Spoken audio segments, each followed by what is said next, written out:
Hey everybody, how's it going? Welcome to NoDQ&A video right here on NoDQ.com, as well as the YouTube channel and NoDQ&A videos affiliate ringsidenews.com. Got your questions here from spring.me/Aaron Rift regarding this week's Chicago Raw, as well as other topics. So let's get started today with the first one from WWE Fan 5. Hey Aaron, what did you think of Raw? In my opinion, it was one of the worst this year. I actually thought that Raw this week was a better show than previous weeks. I felt that the Chicago crowd helped matters. They were more into the show than usual from your typical Raw crowd. And I also felt that the quality of the show was a step up. It felt like WWE did more to advance storylines. You had the next step in the Dean Ambrose versus Seth Rollins saga. They did the whole angle where Dean Ambrose came out with the briefcase, and then Seth Rollins came out and opened the briefcase, and the Nickelodeon slime sprayed into his face. So that was entertaining. And overall, I felt it was a decent show. I liked the angle with Big Show and Rusev, where Big Show pulled down the flag. So WWE doing some memorable things to advance storylines. I would say it was a thumbs-up show. And I got this question here from Philly Fanatic 1. Clearly, some people out there did not like Raw. Hey, Aaron, I watched the first hour and a half of Raw, and it was going good, but then the same old crap happened, and I turned it off, and so did some of my friends. When will WWE really consider changing the product if ratings go down? Because this is unacceptable. Well, I don't see anything really changing in WWE. This is usually a slow period from September until the beginning of the year once the Royal Rumble build-up starts. WWE kind of goes into treadmill mode where they just rely on what works for them and they don't really take any chances and they don't really go all out to make the show special. You got Hell in a Cell, which is still 4 weeks away, so WWE's going to take their time building up the show. And like I said, they did do some angles this week to advance storylines, and I was entertained by the show for the most part. Not really sure where they're going with the main event. Based off of this week's show, it looks like they're doing something with John Cena, Dean Ambrose, and Seth Rollins, maybe a triple threat match for Hell in a Cell, which I'm not really a big fan of. I would rather see Dean Ambrose and Seth Rollins one-on-one to end that feud once and for all. I'm not sure why they're getting Cena involved unless they really have nothing else for him, and Brock Lesnar is not going to be at Hell in a Cell, which doesn't make sense either. One would think that they would do Cena versus Lesnar, have one final match, but then again, maybe they don't want to do that match because they do not want to have somebody lose in that feud, and they don't want to have Cena lose to Lesnar and vice versa, have Cena beat Lesnar. So they're just not going to do the match. I'm not really a big fan of the triple threat, but right now that seems to be the direction they're going in. And if you're sick of Cena, then you might as well stop watching because he's going nowhere. It's October. It's the Breast Cancer Awareness Month. John Cena is going to be front and center on WWE television for the foreseeable future. So you're just going to have to get used to it. All right, this one comes from ClarkyBoy123. Do you think the new stable with Big E, Kofi, and Xavier Woods will go far, or do you see anything significant in WWE? I highly doubt that this is going to amount to anything. The fact that it's already been, 2 or 3 months now since Xavier Woods cut that promo on Raw and started the new faction, and they haven't really been seen since. I mean, that tells you right there that WWE doesn't know what they're doing. They don't know what they want to do with these guys, and there's no clear direction. And I guess at the house shows, they came up with a name. I don't even remember the name offhand. But to me, it's an angle that looks like it's going to go nowhere, and these guys are just going to be there, floundering on the roster with no real direction. I don't think it's going to amount to anything, honestly. All right, this one comes from Dare2ZLA10. Hey, Aaron, do you think by WWE crapping on CM Punk, it will further ruin their relationship with him and thus remove any slight chance of a return? I really don't think that it bothers CM Punk all that much. I mean, it really shouldn't. What WWE's doing is very petty. Although I don't really blame them for what they did on Raw with Stephanie coming out and calling CM Punk a quitter and asking why the fans cheer for a quitter. I mean, they had to do that to get the fans neutered. They had to do that to get them settled down and get them to not chant CM Punk. So it was very effective, and I don't blame WWE for doing that. And if I was CM Punk, I would probably just laugh at it. You know, the fact that fans are still chanting his name, I think he would be happy with that and glad that they're sticking it to WWE. So, you know, if there's money to be made from a WWE CM Punk relationship, you know, WWE will work with him again. And I'm sure if CM Punk wanted to come back, you know, he would forget about whatever pot shots they take at him. He would come back and they would do business together again.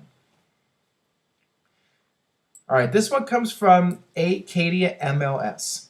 Hey Aaron, big fan from Canada. It seems like Luke Harper is about ready to go solo now. Do you think he's ready, and do you think he has a chance at being extremely successful outside the Wyatt family?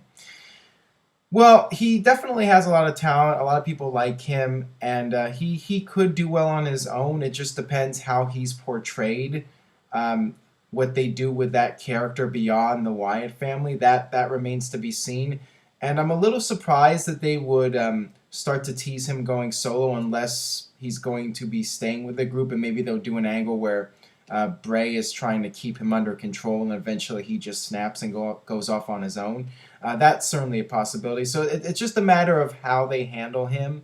But as far as just pure in-ring talent, he definitely has potential to go far in WWE. It's just a matter of how they book him and what direction they go in with his character. All right, this one comes from Creature13. Is it possible we could see Randy Orton turn babyface soon? Absolutely. I think that it will happen in the near future, especially if he goes against Brock Lesnar. If I think they should do Brock Lesnar versus Randy Orton at some point, maybe the Royal Rumble. It makes sense to do that match. It's one of the big matches for Brock Lesnar that he hasn't had yet. And naturally, with Lesnar as the heel, Randy Orton would be the babyface. Although I think that if he did turn face, it would probably be short term. When you look at the roster right now, you have so many more baby faces. You have John Cena, you have Dean Ambrose, and even though they're hurt, they'll be back pretty soon. Roman Reigns and Daniel Bryan.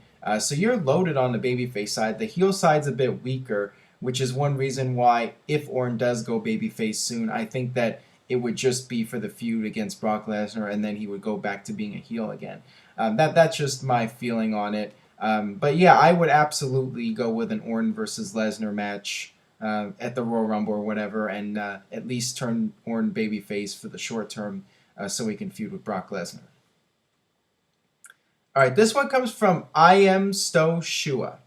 Dean Ambrose has a moveset that complements his character amazingly. However, I personally think his finisher isn't the greatest. Do you think he needs a better finisher that people can pop to? Your thoughts?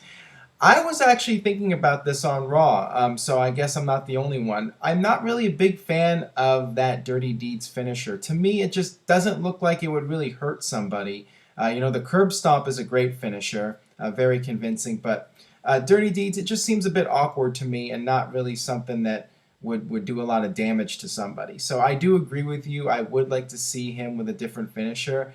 And I do like his moveset as a whole. I love the thing he does when he goes into the ropes and bounces back at the guy and, diving through the ropes at people. I mean, he does have some, very good moves. But as far as the finisher goes, I definitely agree with you on that.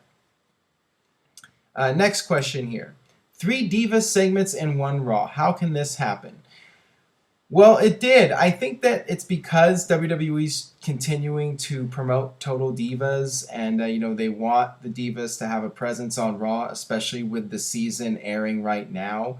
Once Total Divas ends and the season is over, I think that we'll go back to our 1 or 2 segments. But right now, they're trying to build up the ratings for Total Divas as much as possible. And I really hate to say this. I feel bad for saying this, but I've actually gotten more enjoyment out of watching Total Divas than Raw as of late. So that's kind of wrong, but I do find entertainment out of Total Divas as goofy and over the top as it is, I do find it to be an entertaining show at times. And, I don't blame WWE for trying to get as much exposure for that show as possible.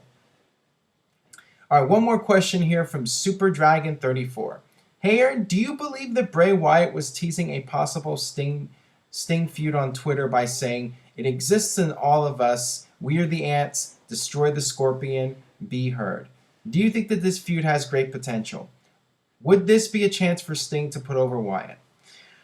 Well, I don't know what this means. I don't know if it is, in fact, a teaser for WrestleMania. I think it's definitely a possibility. Last week I was asked about possible Sting matches for WrestleMania. And, Sting against one of WWE's top heels would seem to be an obvious choice for a match. And, in terms of the characters, Sting is this dark character, comic book-like, and Bray Wyatt is also, very much like a comic book character. So the pairing makes sense. The dynamic, I think, would be really interesting. So it's very much a possibility we could see that match at WrestleMania. When you look at the potential opponents for Sting, Bray Wyatt is up there at the top of the list, I think. So I do think it has potential. As far as Sting putting over Wyatt, I don't know if that would happen. I think that if Sting went in there against John Cena, I could see John Cena winning. Same thing if he had gone in there with Undertaker, and even if that match still happens, I would see Undertaker going over. But with Bray Wyatt, I don't think he's quite there at the level of those other guys. So I think that the chances are more likely that Sting would go over in that match. But you never know. It could go either way. But yeah, I definitely would be a fan of that match if they did it for WrestleMania. All right, so that'll wrap it up for this edition of No DQ&A video. Thanks as always for watching. If you enjoyed today's video, please share it on Facebook and Twitter. Tell a friend about No DQ&A video, and I will see you guys tomorrow for another edition of WCW Wednesday. See you then.